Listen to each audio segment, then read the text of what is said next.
the reading list, and this will be on the next HCCA reading list.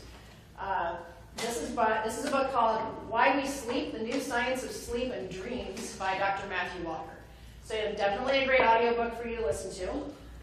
Matthew Walker has learned to dread the question, what do you do? At parties, it signals the end of his evening. Thereafter, his new acquaintance will inevitably cling to him like ivy. On an airplane, it usually means that while everyone else watches movies or reads a thriller, he'll find himself running an hour-long seminar for the benefit of the passengers and crew.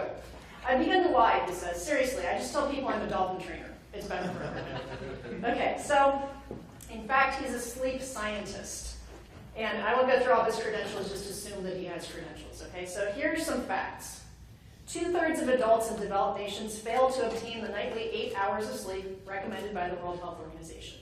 An adult sleeping only 6.75 hours a night would be predicted to live only to their early 60s without medical intervention. That's pretty scary, right? 6.75 hours, your life expectancy is into your 60s.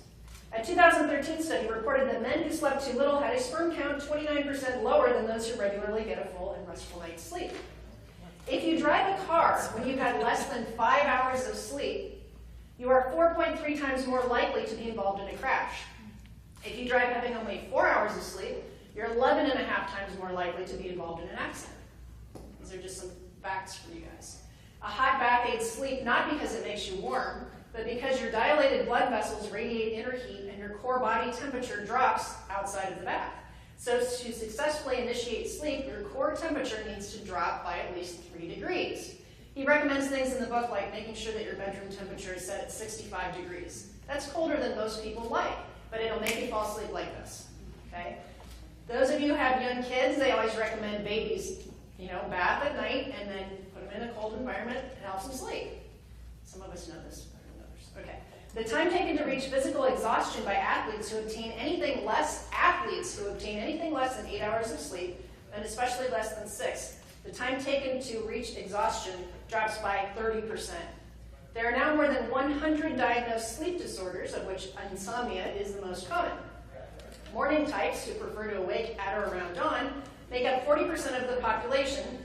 Evening types are about 30%, and the remaining of us are 30%. So what does he recommend?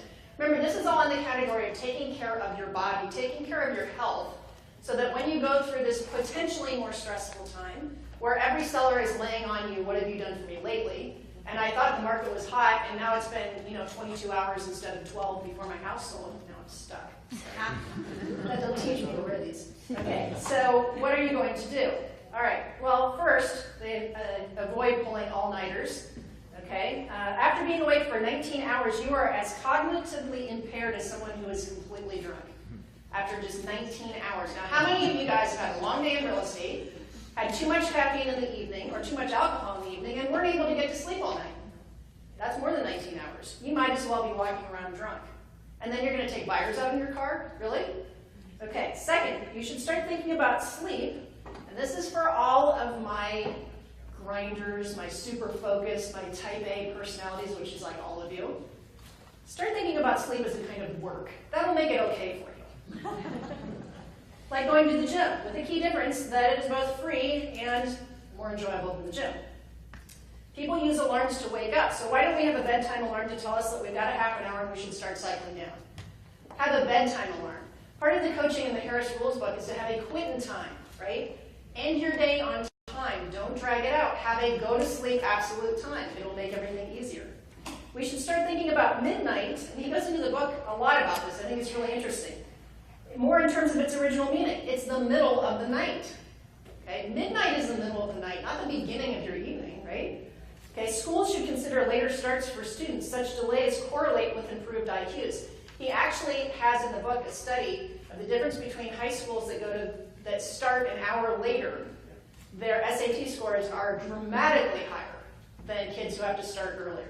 Companies should think about rewarding sleep. Productivity will rise, motivation, creativity, levels of honesty are improved. Sleep can be measured using tracking devices, and some far-sighted companies already give employees time off if they clock enough of it. Sleeping pills, by the way, are to be avoided. He goes into a big thing about that. It's not worth doing. Those who are focused on clean sleep are determined to outlaw your mobile phones, okay? And you guys are all addicted to your texting and your emailing and you're doing deals and all this, I get that. But he recommends that you turn off all screens an hour before bed, including for your kids, because the light affects your melatonin and it will keep you up longer. Okay, so any LED emitting devices. Ultimately, he believes that technology will be sleep's savior. There's going to be a revolution in the quantified self, and industrial nations will know everything about our bodies from one day to the next. This is one of the reasons we like Orange Theory. It tracks your heart rate, it tracks your calories. You can track all of these things, right? It's not 50 years ago where you were guessing. So he says it'll be a seismic shift, and we'll then start to develop methods which we can amplify different components of human sleep and do that right from your bedside. Sleep will come to be seen as a preventative medicine. So those of you, and this is a prevalent thing amongst top producers, that walk around like it's a badge of honor. Oh, I haven't slept in 3 days. I'll sleep when I'm dead. You guys have heard that. Some of you have said that, right? It is a badge of honor to work your ass off in this business, isn't it? I'll never forget going to a closing, because Midwest we do roundtable closings, and you may remember, and I'll just say her first name was Wendy, okay? And she was about our age. We were all cranking out the deals. We were probably 30-something. And she would come in. It was my listing, her buyer. She came in. She had this long hair, and she was a disaster. There was like file folders everywhere. And oh my God, I'm so late. I haven't eaten in 2 days. And I will never forget how her clients looked at her. Because this roundtable closing, my clients, her clients, they're like, you know, I could just feel how unprofessional they thought that was. And yet in our industry, we think that that's cool, that we're supposed to do that. This book will change your outlook on sleep. And for those of you who still want to carry around that badge of honor that you worked all day and you haven't eaten and, you know, whatever, this will change your outlook. It's preventative medicine. You have to take care of yourself.